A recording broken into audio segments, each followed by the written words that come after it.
வந்த சுடற்கொடியே சோகத்தை நிறுத்தி விடு.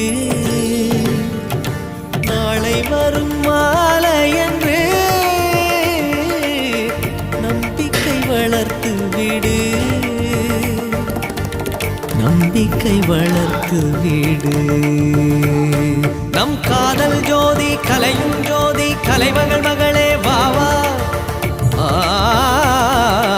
காதல் ஜோதி கலையும் ஜோதி